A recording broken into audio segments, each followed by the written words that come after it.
These two eyes can only perceive that which is physical. The third eye is an inward-focused eye. Your lustfulness, your desiring nature never ever stood outside, it only stood inside.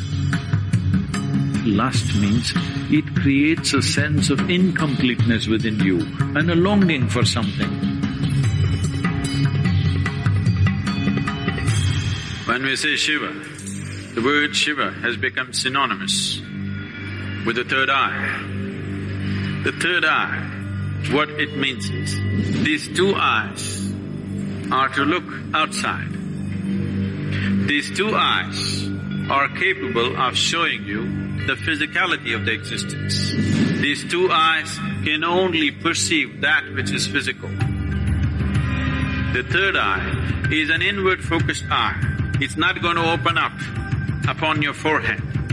The third eye is an inward-looking eye. But you have heard stories, Shiva opened his eyes and he burnt Kama. In India, there is a god of love and lust called Kama. Kama means lust, which you don't like to face it head-on, so you make it love.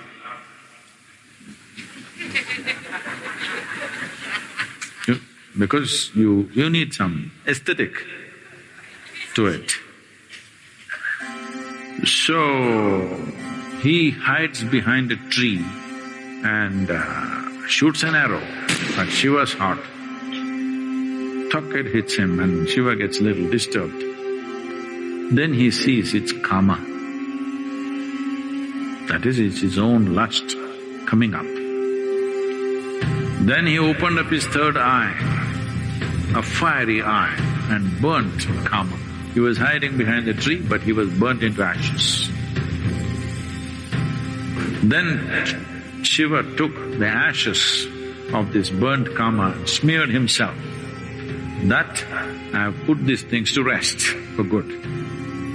That is the general story told to the people. But you tell me, your lust arises within you or behind the tree? No, you may go behind the tree, that's another matter.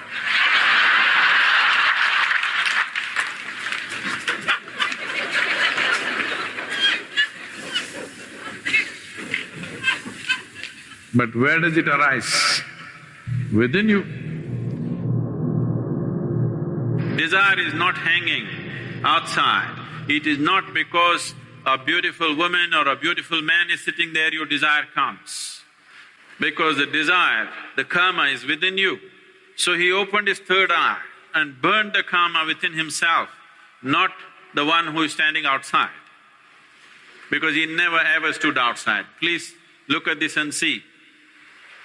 Your lustfulness, your desiring nature never ever stood outside, it only stood inside.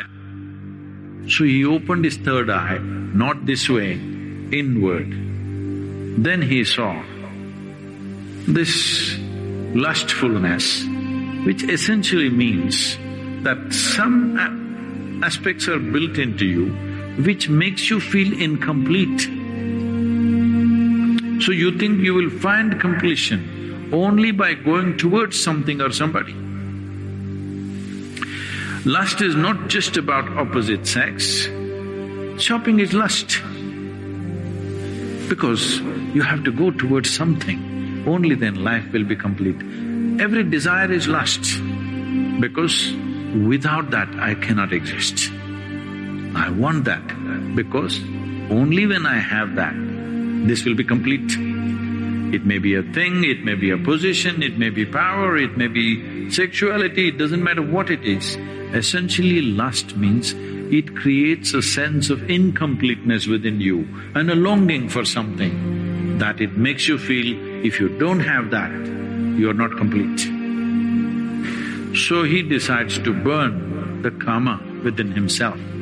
He burned the karma and then instead of sweat,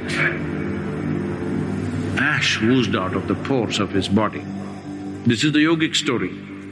The common story told to the public is he was hiding behind the tree and he burnt him, opened his eyes and burnt him, and then he took that ash and smeared himself. The yogic dimension of the story is karma arose within him, he opened his third eye, burnt him, and then ash slowly oozed out of his body, clearly showing him everything is laid to rest. Everything that you know as yourself should die. When I say death, it's not the physical death which is a problem. The question is losing everything that you know as myself right now, your personality, your identity. Once you learn to be an individual beyond physiological and psychological formats, that means you're for good. This is what living death means. So if you know how to be an individual still, without physiological and psychological format, you are a living death. If you are a living death, you are eternal in your existence. It is time that you become living death so that you live eternally.